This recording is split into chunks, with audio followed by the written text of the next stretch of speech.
當日咧就受到一個粉絲叫我哋幫佢驗一台車嚟，唔係啊！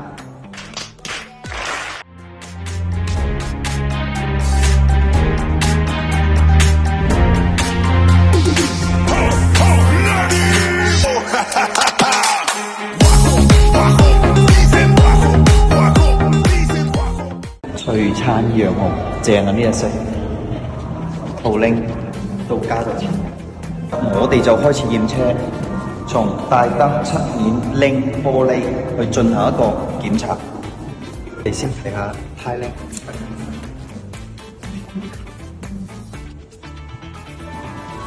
，25年11週 ，OK。跟住我哋再睇下大燈。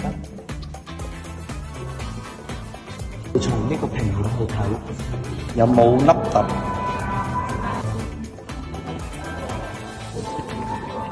側面嘅平整度會唔會有出現開門煞或者修復過？台車嘅所有玻璃係25年嘅4月份嘅玻璃，但係副駕駛係25年嘅3月份玻璃。我哋好多車主會缺乏一樣嘢。玻璃呢度佢係有一個無框嘅，但係你唔檢查呢個框咧，導致會引致佢有一個玻璃缺陷，你係唔知道嘅。所以呢個玻璃我哋一定要檢查。小米嘅贈品，卡片鎖匙扣，仲有一個內存，鏡帽齊全㗎啦。